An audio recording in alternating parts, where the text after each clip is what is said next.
Bonjour chers téléspectateurs de Téléécole. Vous qui nous suivez partout à travers le monde, je vous dis bonjour. Je remercie Téléécole vraiment de m'avoir donné cette occasion de m'adresser vraiment à mes collègues. Alors, je me nomme Madame Dien Abigué, je suis formatrice au CRFPE de Dakar et je préside la CNPAM, la Coordination nationale des professeurs d'éducation artistique et musicale. Je remercie d'abord, en passant, je remercie mon directeur Hassan Diagne, le directeur du CRFPE, le Centre régional de formation des personnels de l'éducation de Dakar, qui ne ménage aucun effort pour la prise en charge de nos préoccupations. Et je remercie aussi également mes collègues professeurs d'éducation artistique, vraiment qui n'ont ménagé aucun effort, vraiment, qui m'ont donné la présidence vraiment de cette coordination, qui est la Coordination nationale des professeurs d'éducation artistique et musicale, la CNPAM, que je dirige en ce moment-là. Et Téléécole me donne l'occasion vraiment de toucher du doigt nos préoccupations. Alors, je remercie également le directeur de l'ENA, l'École nationale des arts, Aline Badiane, l'ancien inspecteur des arts, actuellement directeur de l'AIA. Je remercie également le directeur de l'ISAC, l'Institut supérieur des arts et des cultures, où j'ai fait mon Master 2. Et donc, je remercie aussi l'IA de Rufisque. Donc, je les remercie tous parce qu'ils ont assisté à l'AG constitutive de la CNPAM. Alors, aujourd'hui, je prends la parole au nom de l'ensemble de mes collègues, professeurs d'éducation artistique, plastique et musicale. Alors, l'objet, c'est quoi?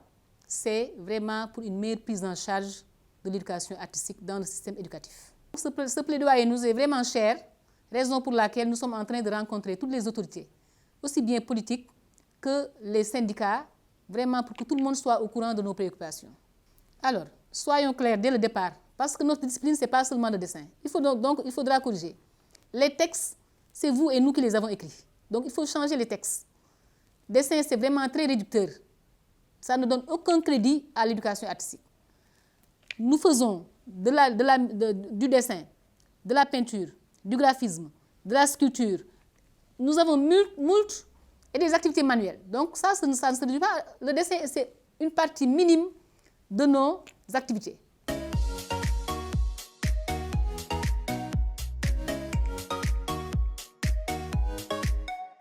Vraiment, le message que je veux lancer, c'est que les enfants doivent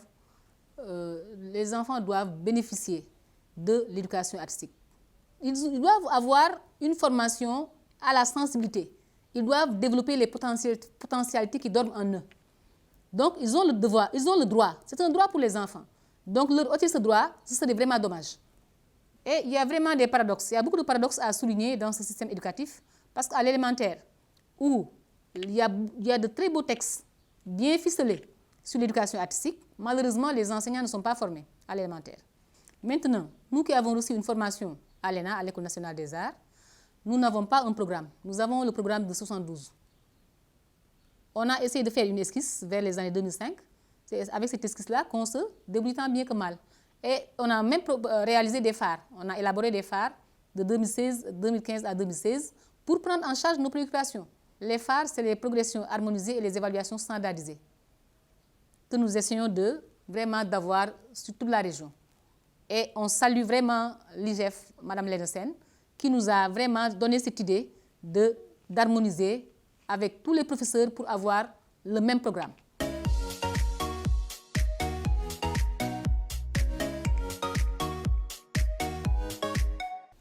Alors, le message fort que je voudrais donner, c'est qu'il n'y a pas de sous-matière. Toutes les matières se valent.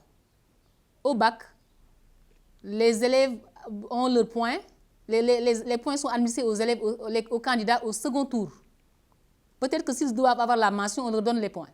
Mais tant qu'ils n'ont pas la mention, les points sont réservés au second tour, ce que je trouve injuste. Il n'y a pas de points facultatifs. Peut-être même que si on leur donnait ces points au premier tour, ils allaient passer d'office. Il ne faut pas leur épargner, leur ôter vraiment c'est une injustice. Alors, un autre paradoxe, c'est qu'au bac, nous sommes les seules disciplines, les disciplines facultatives à payer au bac. Nous payons 1 000 francs, chaque candidat paye 1 000 francs pour faire l'éducation artistique au bac. Et maintenant, s'il s'agit de corriger, Quand on corrige une copie, on nous paye 350 francs la copie, alors que pour les autres disciplines, on paye 500 francs, ce qui est encore injuste. Le mémorandum que j'ai là sous la main est déjà sur la table de presque toutes les autorités, à part DFC que nous n'avons pas encore rencontré. Mais le ministère de l'Éducation là, le ministère de la Culture, donc la direction des arts, le directeur de l'ENA, donc toutes les structures ont déjà, même l'IGF a déjà, toutes les IA, tous les syndicats ont ce mémorandum.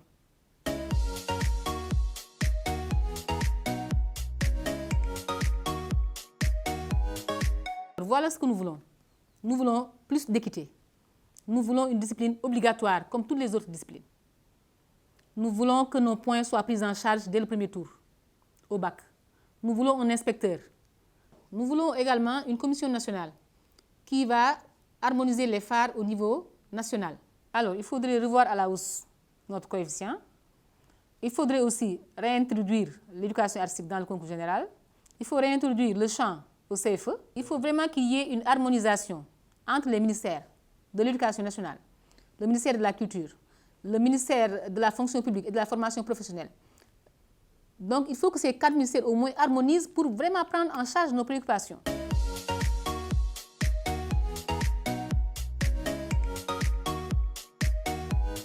J'espère que mon message est bien entendu et que ce message-là va rencontrer la volonté politique des autorités pour une meilleure prise en charge.